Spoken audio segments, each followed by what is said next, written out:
कि हमारा होली का त्योहार शुरू हो गया है।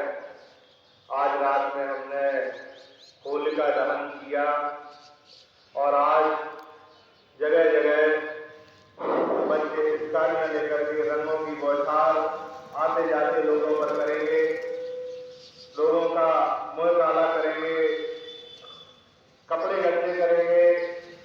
और अभी जो कोई चलन बंद हो गया है, नहीं तो किसी किसी के ऊपर नाली का जो पानी है वह भी डालते थे, घरों के सामने मटके फोड़ते थे। तो मेरा कहने का आशय ये है कि अपनी संस्कृति जो अपने त्योहार है इतने दूषित क्यों हुए। हम दीपावली का त्योहार देखें तो भगवान राम वापस आए थे 14 वर्ष का वनवास से, तो इस खुशी में मनाते हैं, लेकिन हमने उसको भी दूषित कर दिया। दिया तो जलाते हैं, साथ में बम्बों को फोड़ते हैं, जगह जगह प्रदूषण फैलाते हैं। इसी प्रकार से दशहरा हो गया। जितने भी त्योहार हैं हिंदुओं के, उसमें अधिकांश 80% लोग ये कहते हैं, अरे भाई उसके बच्चे खेले, हम तो इससे दूर रहेंगे। होली तो बच्चे मनाए, हम तो दूर रहेंगे। बेकार की चीज है एक दूसरे का मुंह काला करना। एक तरफ हम बेकार भी कहते हैं और फिर उसके साथ खुशियां भी मनाते हैं। तो ऐसा हम क्यों कर रहे हैं? ये इस प्रकार का जो होली का त्योहार है, हम इसे इतनी बुरी तरीके से मना लेते हैं, जबकि इसका स्वरूप अभी हमारे सूर्य जी ने बताया कि प्राचीन काल से ही एक वैज्ञानिक तरीका है इसका मनाने का। इस कारण इसको मनाते हैं कि किसान जो है उसकी लहलहाती हुई फसल कटकर तैयार हो जाती है, घरों में अन्न आ जाता है, भर जाता है। किसानों में ही नहीं, हम देखते हैं जितने भी अन्य धनी परिवार के लोग हैं, साहूकार है, लोहार है और अन्य कास्ट के सभी के घरों में यह अन्न किसी न किसी माध्यम से आता है। आप किसान से पूछेंगे तो वह यह कहेगा, भैया फसल कट जाने दो तब पैसा देंगे। यानी फसल जब कटती है तो सबके घरों में वह धन पहुंचता है। यह धनी है, इसे धन की उपमा दी गई है। तो मेरा कहने का तात्पर्य यह है कि होली का त्योहार जो है हम उसको सौहार्द भाव से मनाएं, इसको नव संश्रेष्ठी यज्ञ के रूप में मनाएं। इसमें सबसे पहले जो धन आता है, जो हमारा धन आता है, अर्थात ये जो अन्न आता है, इसके हम भोग लगाते हैं इस यज्ञ में, जो देवताओं को देने का विधान है। तब इसके बाद हम इसका उपभोग करते हैं। किंतु हमारी परंपरा दूसरी हो गई है। हम तो मुंह काला करना जानते हैं, एक दूसरे का अपमान करना जानते हैं। तो हमें इस चलन को बंद करना पड़ेगा।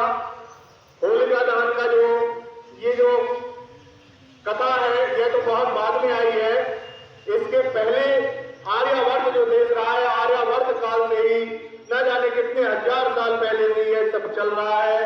ये होली का कार्यक्रम चल रहा है, क्योंकि किसान खुश रहते हैं, जनता खुश रहती है, परिवार खुश रहते हैं, सभी जगह उमंग होती है। और यह 9 वर्ष के आखिरी महीना भी होता है, 9 वर्ष के पहले का, तो इसमें लोग धूमधाम से इसको मनाते हैं। तो बंधुओं, हम संकल्प लें कि होली के त्योहार में बढ़िया सबको गुलाल लगाएं, सबसे आनंद पूर्वक गले मिले, उनको बधाइयां दें और ईश्वर हमारे घरों को धन धान से भरपूर रखे। इस प्रकार हम इन पर्व को मनाएं। हम देखते हैं कि हमारी जो संस्कृति है वह भी धूमिल हो गई है। इस होली के त्योहार में पता नहीं कैसे कैसे नर और नारियां रासलीला रचाते हैं, रंगों को एक दूसरे के ऊपर लगाते हैं।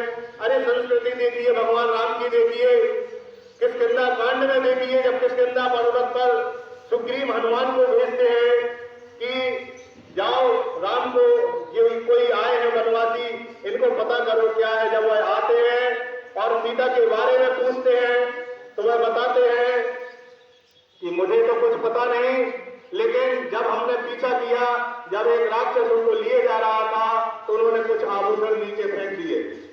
वो आभूषण मैं आपको दिखाता हूं, लेकिन भगवान राम की मर्यादा को देखें। वह क्या कहते हैं कि मुझे इन आभूषणों के बारे में कुछ पता नहीं, लक्ष्मण तुम बताओ। क्योंकि वह जानते थे कि मेरे सामने ये मुझसे अनुज खड़े हैं, मुझे इनके सामने अपनी पत्नी के किसी भी जेवरात की चर्चा या उनके आभूषण की पहचान नहीं बतानी है।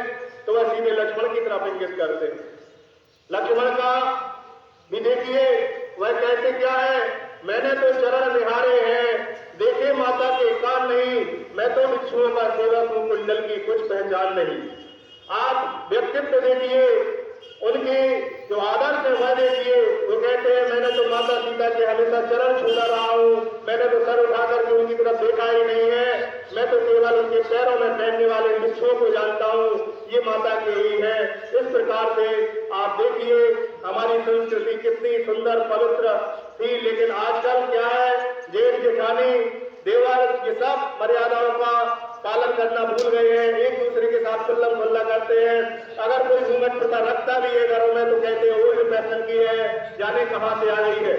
तो इस होली के त्योहार में हम सब जो हमारी नींव की जड़ें थी उनको न उठाए, हम इसे सौहार्द भाव से मनाएं, उमंग और खुशियों से मनाएं, एक दूसरे का मन काला न करें, बल्कि तिलक लगा करके उनके मस्तिष्क को सुशोभित करें और इस होली के त्योहार को मनाएं।